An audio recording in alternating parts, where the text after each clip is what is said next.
जय हिंद एवरीवन।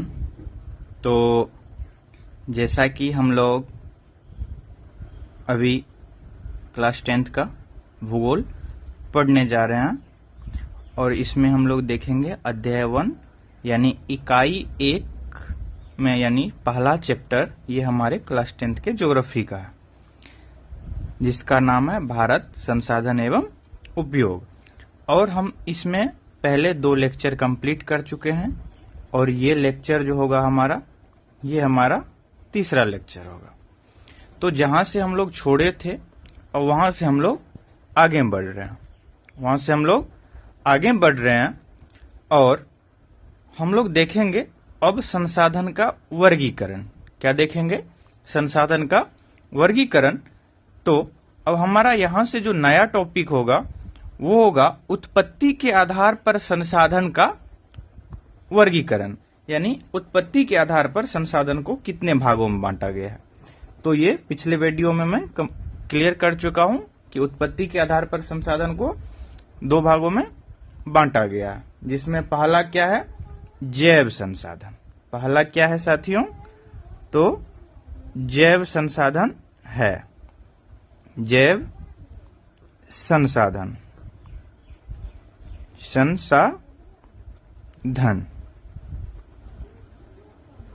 तो ऐसे 1 नंबर आप लोग डालेंगे और 1 नंबर दे करके लिखेंगे जैव संसाधन का डेफिनेशन। लिखेंगे वैसा संसाधन। यहां से आप लोग को अब खुद लिखना, चूंकि मैं सब लिखने लगूंगा तो वीडियो बहुत लंबा हो जाएगा, इसलिए थोड़ा बहुत मैं बोल दे रहा हूं और आप लोग लिखते चलेंगे ताकि ऐसा लगे कि हम लोग ऑफलाइन में बैठ के पढ़ रहे हैं। लिखेंगे वैसा संसाधन या वैसा प्राकृतिक संसाधन जो भूमंडल या जीव या जैव मंडल से प्राप्त होता है। किस चीज से प्राप्त होता है?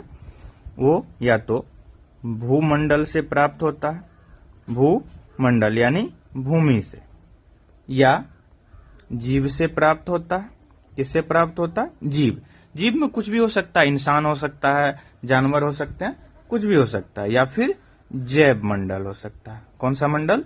जैव मंडल से प्राप्त होता है। उसे हम लोग क्या कहते हैं? जैव संसाधन कहते हैं। जैव संसाधन कहते हैं। एग्जाम्पल वीवीए है साथियों। क्या है? एग्जाम्पल वीवीए है। तो आप लोग एग्जाम्पल को अच्छे से नोट करेंगे। एग्जाम्पल क्या हो जाएगा आपका? तो मनुष्य हो जाएगा। क्या हो जाएगा? मनुष्य हो जाएगा। और क्या हो जाएगा बच्चों? वनस्पति हो जाएगा। क्या हो जाएगा? वनस्पति हो जाएगा। वनस्पति के बाद क्या हो जाएगा? तो मत्स्य हो जाएगा, यानी मछली हो जाएगा। क्या हो जाएगा? मत्स्य हो जाएगा यानी मछली हो जाएगा। और क्या हो जाएगा? पशुधन हो जाएगा इत्यादि। पशुधन इत्यादि आप लोग लिख लेंगे। चलिए अब यानी स्टार हम कह सकते हैं कि जिसमें जीवन हो। क्या हो? जिसमें जीवन हो, जो जीवित अवस्था में हो, जीवन हो। आप लोग लिख लेंगे जिसमें जीवन हो। जिसमें जीवन नहीं है वह जैव संसाधन में सम्मिलित नहीं होंगे। चलिए अब हम लोग 2 नंबर में देखेंगे। कितने नंबर में देखेंगे? 2 नंबर में देखेंगे अजैव संसाधन। तो आप लोग ऐसे डालेंगे हेडिंग अजैव संसाधन। संसाधन, ठीक है। और ऐसे डैश देंगे आप लोग। देखिए बच्चों, एग्जाम में भी आप लोग को इसी तरह से लिखते चलना है। ये देना है, चौथाई लाइनिंग करना है आप लोग को, बस लिखने का शुरू कर देना है। हालांकि मैं वो किस तरह से लिखना है उसके लिए एक सेपरेट वीडियो बनाऊंगा। तो लिखिए वैसा प्राकृतिक संसाधन। ये प्राकृतिक संसाधन का ही हिस्सा है।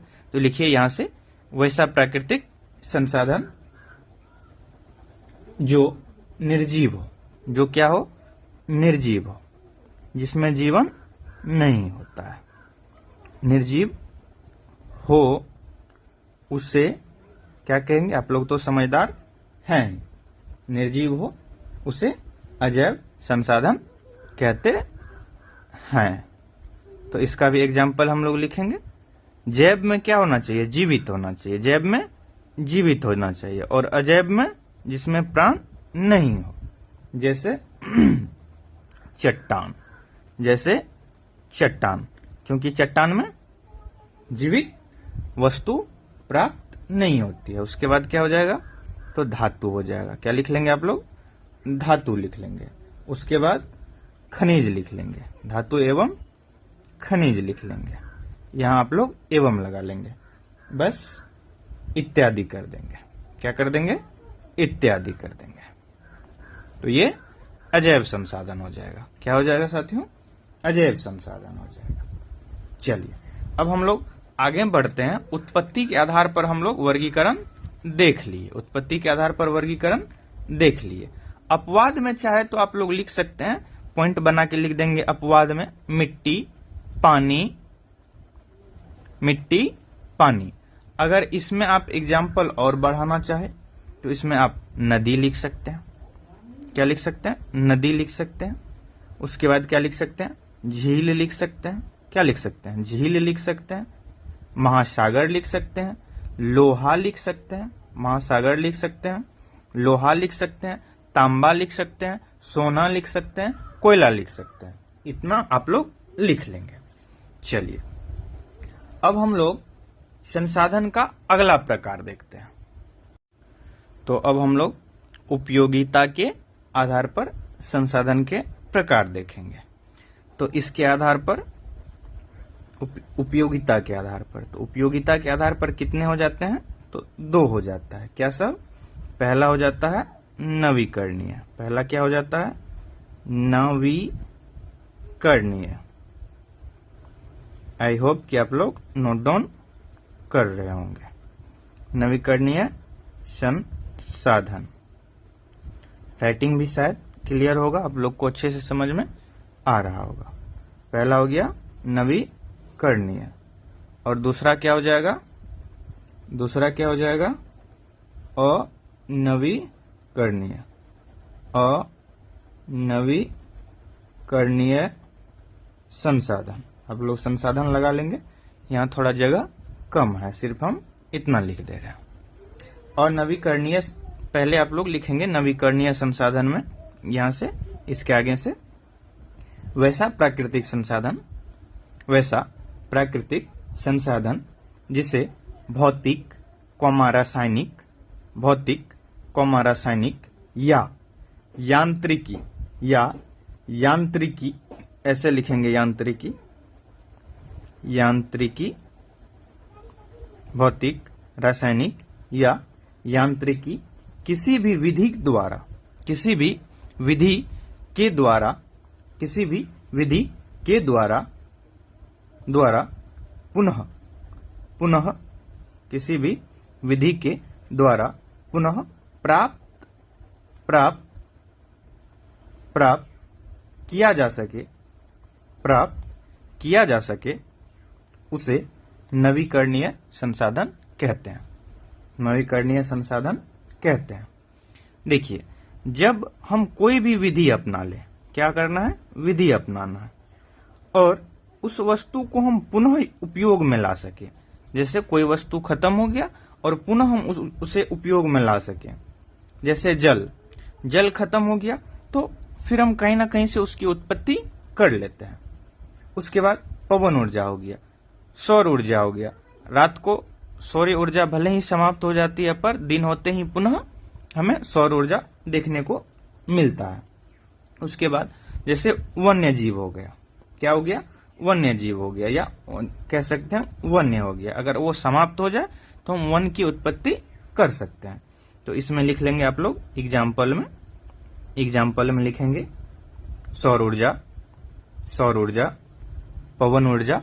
जैसे पवन ऊर्जा की हम उत्पत्ति कर सकते हैं, जैसे हवाओं की। बड़े बड़े आप लोग देखे होंगे, पवन चक्की लगा रहता है, वो घूमते रहता है। क्या करता रहता है? घूमते रहता है। तो एग्जाम्पल में आप लोग लिख लेंगे सौर ऊर्जा, पवन ऊर्जा, जल विद्युत। जल विद्युत की उत्पत्ति हम कर सकते हैं, यानी जल से हम विद्युत को बना सकते हैं। जल से विद्युत को बना सकते हैं।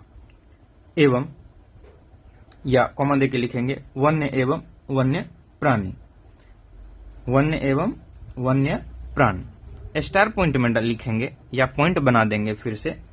इसे इसे इसे निम्नलिखित रूप से वर्गीकृत किया गया है। तो देखते हैं किस तरह से नवीकरणीय ऊर्जा को बांटा गया या नवीकरणीय स्रोत को बांटा गया है। तो पहले सर्वप्रथम बांटा है नवीकरणीय ऊर्जा को किसके रूप में बांटा है, तो सतत विकास या प्रवाह के रूप में बांटा है। सतत एवं प्रवाह, या इसी को हम कह सकते हैं सतत या प्रवाह। इस तरह से आप लोग लिखेंगे। फिर 2 नंबर डालेंगे और लिखेंगे जैव संसाधन। क्या लिखेंगे, जैव संसाधन। 2 भागों में बांटा गया और जैव संसाधन हम लोग पढ़ चुके हैं। जैव संसाधन आई होप कि आप लोग को अच्छे से समझ आ रहा होगा। एग्जाम्पल में लिखना चाहे, एग्जाम्पल में अगर आप लोग लिखना चाहे तो लिख सकते हैं जल या फिर पवन ऊर्जा। चलिए अब आप लोग और नवीकरणीय संसाधन में लिखेंगे वैसा संसाधन या वैसा प्राकृतिक संसाधन जो लंबी अवधि एवं जटिल प्रक्रिया के द्वारा निर्मित होते हैं, उसे अनवीकरणीय संसाधन कहते हैं। जो जटिल प्रक्रियाओं के द्वारा निर्मित होते हैं उसे अनवीकरणीय संसाधन कहते हैं। देखिए, अनवीकरणीय संसाधन कहने का मतलब हो गया कोयला। क्या हो गया मतलब, कोयला। और क्या हो गया, पेट्रोलियम। क्या हो गया, पेट्रोलियम। उसके बाद क्या हो गया, प्राकृतिक गैस हो गया। क्या हो गया, प्राकृतिक गैस। तो इस सब की उत्पत्ति में काफी समय लगता है। जैसे ये मान के चलिए ये कोई लैंड है। क्या है, कोई लैंड है। यहाँ बहुत से पेड़ पौधे हैं। यहाँ क्या है, बहुत से पेड़ पौधे हैं। ये पेड़ पौधे हैं इस तरह से, और भी यहाँ पौधे हैं इस तरह से। तो कभी भूकंप के आने से या फिर कोई अन्य प्राकृतिक आपदा आने से क्या हो जाता है, उलट पलट हो जाता है। बहुत बड़े भूभाग में अगर कोई जंगल हो और वहां पर क्या है, तो पशु हैं, पक्षियां हैं या जो भी हैं, या बहुत बड़े भूभाग पे वन्य क्षेत्र है, तो वो फटने से, भूमि फटने से, वहां दरार आने से सारा मलबे के नीचे चला जाता है और लाखों करोड़ों वर्ष वो दबे रहने से क्या होता है, तो उसमें ऊष्मा उत्पन्न होती है और उत्पन्न ऊष्मा की वजह से उसमें आग लग के धीरे धीरे जल के, सड़ के, गल के वो कोयला, प्राकृतिक गैस और अनेक संसाधन के रूप में क्या होता है, तो उत्पत्ति उसकी होती है। तो इस तरह से इसके उत्पत्ति में लाखों करोड़ों वर्ष लगता है। स्टार पॉइंट में लिख देंगे, इसकी उत्पत्ति में लाखों करोड़ों वर्ष लगते हैं। आगे लिखेंगे अनवीकरणीय संसाधन के प्रकार। अनवीकरणीय संसाधन के प्रकार या टाइप्स। तो इसको भी 2 वर्गों में वर्गीकृत किया गया है। 1 नंबर में लिखेंगे पुनः चक्रीय संसाधन। पुनः चक्रीय संसाधन जैसे धातु।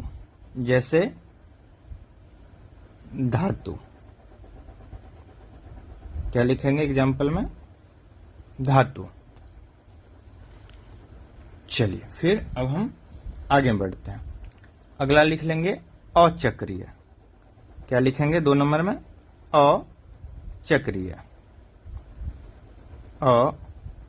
अचक्रीय संसाधन। अचक्रीय संसाधन में आप लोग लिखेंगे जीवाश्म ईंधन। जीवाश्म ईंधन। जीवाश्म ईंधन का अर्थ हुआ जो जीव के अंश से बना हो, जो जीव के अंश से बना हो, जो जैव के अंश से बना हो, जिसमें मानव, जानवर, जंगल, वन्य जीव इत्यादि से निर्मित हो, जिसमें जीव का अंश हो, उसे क्या कहते हैं? जीवाश्म कहते हैं। स्टार पॉइंट में लिखेंगे इन्हें पुनः निर्मित नहीं किया जा सकता। इन्हें पुनः निर्मित नहीं किया जा सकता है। यहाँ स्टार पॉइंट में या नए पॉइंट में लिख लेंगे। अब हम लोग देखेंगे स्वामित्व के आधार पर। स्वामित्व के आधार पर लिखेंगे स्वामित्व के आधार पर 4 प्रकार। स्वामित्व के आधार पर 4 प्रकार। 1 नंबर में लिखेंगे व्यक्तिगत संसाधन। व्यक्तिगत संसाधन। 2 नंबर में लिखेंगे सामुदायिक संसाधन। सामुदायिक संसाधन।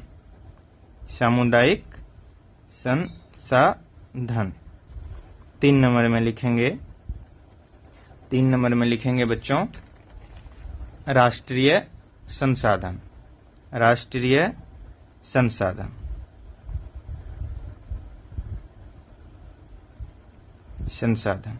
और 4 नंबर में क्या लिखेंगे आप लोग?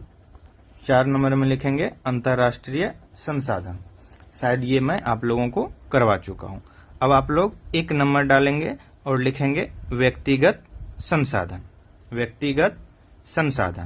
और इस तरह से एरो बना के आप लोग लिखेंगे व्यक्तिगत संसाधन में वैसा संसाधन जिसका अधिकार या स्वामित्व किसी व्यक्ति विशेष के पास हो, अर्थात किसी एक व्यक्ति के पास हो। जैसे ये मेरा पेन है और इसका अधिकार सिर्फ और सिर्फ इस पर अधिकार मेरा है, या ये कॉपी है इस पर सिर्फ और सिर्फ अधिकार मेरा है, तो ये मेरा निजी वस्तु हो गया। तो लिखेंगे वैसा संसाधन जिसका अधिकार या स्वामित्व किसी विशेष व्यक्ति के पास हो, उसे व्यक्तिगत संसाधन कहते हैं।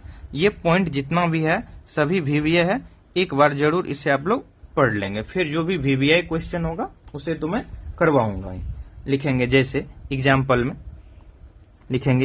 में भूखंड यानी जमीन का टुकड़ा। भूखंड यानी खंड मतलब टुकड़ा और भू मतलब भूमि यानी जमीन का टुकड़ा। भूखंड घर या मकान। जायदाद, जो जायदाद होता है वो बाग बगीचा, तालाब किसी का जो इसमें मछली पालन होता है, कुआं इत्यादि। अब 2 नंबर में लिखेंगे आप लोग सामुदायिक संसाधन। फिर तीर का चिन्ह देंगे और लिखेंगे। सामुदायिक संसाधन में वैसा संसाधन जिसका स्वामित्व या अधिकार किसी निजी व्यक्ति के पास न होकर बल्कि समुदाय के पास होता है। समुदाय मतलब बहुत सारे लोग के पास होता है, उसे सामुदायिक संसाधन कहते हैं। जैसे मंदिर, मस्जिद, सामुदायिक भवन, गुरुद्वारा या सामुदायिक तालाब इत्यादि। तो आज हम लोग यहीं तक रखते हैं। अगले वीडियो में हम लोग यहाँ से अगला वर्गीकरण देखेंगे। तब तक के लिए जय हिंद,